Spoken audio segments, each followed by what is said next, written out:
എല്ലാവർക്കും നമ്മുടെ ഒരു പുതിയ വീഡിയോയിലോട്ട് സ്വാഗതം. അപ്പോൾ എന്നും വീഡിയോ ഇടുന്ന പോലെ ഇന്ന് ഞാനൊരു റെസിപ്പി വീഡിയോ ആയിട്ടല്ല കേട്ടോ വന്നിട്ടുള്ളത്. പകരം 3-4 മാസം മുന്നേ യൂട്യൂബിൽ നിന്ന് ഞാൻ ചെറിയൊരു ബ്രേക്ക് എടുത്തിട്ടുണ്ടായിരുന്നു. മറ്റൊന്നുമല്ല കേട്ടോ. ഒന്നാമത് ഞാൻ നാട്ടിലായിരുന്നു, കണ്ണൂരായിരുന്നു. പിന്നെ രണ്ടാമത്തെ കാര്യം, ആ ഒരു സമയത്ത് എൻ്റെ വീടിൻ്റെ പണിയൊക്കെ എടുക്കുന്ന ആ ഒരു തിരക്കും കാര്യങ്ങളൊക്കെ ആയതുകൊണ്ട് കംപ്ലീറ്റ് ആയിട്ട് റെഗുലറായിട്ട് ഇതുപോലെ എനിക്ക് വീഡിയോ ഇടാൻ വേണ്ടിയിട്ട് പറ്റിയിട്ടുണ്ടായിരുന്നില്ല. ഇടയ്ക്കൊക്കെ ചെറിയ ചെറിയ വീഡിയോ എന്നെക്കൊണ്ടാവുന്ന രീതിയിൽ ഞാൻ ഇട്ടിട്ടുണ്ട്. എന്നാലും ഇതുപോലെ റെഗുലറായിട്ട് എനിക്ക് വീഡിയോ ഇടാൻ വേണ്ടിയിട്ട് പറ്റിയിട്ടുണ്ടായിരുന്നില്ല കേട്ടോ. അപ്പോൾ വീടിൻ്റെ പണിയും കാര്യങ്ങളൊക്കെ ഉണ്ടായിരുന്നു, അതിൻ്റെയൊക്കെ തിരക്കും കാര്യങ്ങളൊക്കെ ആയിരുന്നു. അപ്പോൾ ഈ ഒരു കഴിഞ്ഞ ഡിസംബർ 12-ന് 12-ാം തീയതി ഹൗസ് വാമിങ് കഴിഞ്ഞു, തിരക്കും കാര്യങ്ങളൊക്കെ ഒഴിഞ്ഞ് ഞാൻ തിരിച്ച് കുവൈത്തിലോട്ട് വന്നു കേട്ടോ. ഇപ്പോഴാണ് എനിക്ക് തിരിച്ച് വരാൻ വേണ്ടിയിട്ട് പറ്റിയിട്ടുണ്ടായിരുന്നത്. ആ ഒരു സമയത്തൊക്കെ കൊറോണയൊക്കെ ആയത് കാരണം എല്ലാം കംപ്ലീറ്റ് ക്ലോസ് ആയിരുന്നല്ലോ. അപ്പോൾ ആ ഒരു സമയത്ത് എനിക്ക് വരാൻ വേണ്ടിയിട്ടും പറ്റിയിട്ടുണ്ടായിരുന്നില്ല. അപ്പോൾ അതൊക്കെ ഒന്ന് കഴിഞ്ഞ് ഒന്ന് ഫ്രീ ആയി ഇപ്പോഴാണ് തിരിച്ച് കുവൈത്തിലോട്ട് എത്തിയത്. അതിനുശേഷം ഞാൻ റെഗുലറായിട്ട് ഇപ്പോഴും വീഡിയോ ഇടാൻ വേണ്ടിയിട്ട് തുടങ്ങി. അപ്പോൾ ഹൗസ് വാമിങ്ങിൻ്റെ ചെറിയൊരു ഹൈലൈറ്റ്സ് ആണ് കേട്ടോ നമ്മൾ ഇന്നത്തെ വീഡിയോയിൽ ഉൾപ്പെടുത്തിയിരിക്കുന്നത്. അപ്പം ആദ്യത്തെ കുറച്ച് ഫോട്ടോസും അതിൻ്റെ കുറച്ച് ഹൈലൈറ്റ്സൊക്കെ ആയിട്ടാണ് നമ്മുടെ ഇന്നത്തെ വീഡിയോ. അപ്പോൾ എല്ലാവരും ഒന്ന് കണ്ടു നോക്കുക.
അപ്പോൾ ഇത്രയേ ഉള്ളൂ, ഒരു ചെറിയൊരു വീഡിയോ ആണ് കേട്ടോ. കുറച്ച് ഹൈലൈറ്റ്സും അതിൻ്റെ കുറച്ച് ഫോട്ടോസ് ഉൾപ്പെടുത്തിയിട്ടുള്ളൊരു കുഞ്ഞു വീഡിയോ ആണ്.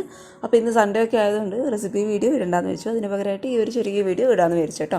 അപ്പോൾ വീഡിയോ ഇഷ്ടമായാൽ എല്ലാവരും ഒന്ന് കമൻറ്റ് ചെയ്യുക, അതിൻ്റെ നല്ല വശങ്ങളും പോരായ്മകളും ഒക്കെ കമൻറ്റ് ചെയ്യുക കേട്ടോ. അപ്പോൾ എല്ലാവർക്കും ഇഷ്ടമായെന്ന് വിചാരിക്കുന്നു. ഇഷ്ടപ്പെട്ടാൽ എപ്പോഴും പറയുന്ന പോലെ സബ്സ്ക്രൈബ് ചെയ്യുക, സപ്പോർട്ട് ചെയ്യുക. ഈ ഒരു വീഡിയോ കണ്ട് ഇഷ്ടമാണെന്നുണ്ടെങ്കിൽ ലൈക്കും കൂടി ചെയ്യുക കേട്ടോ.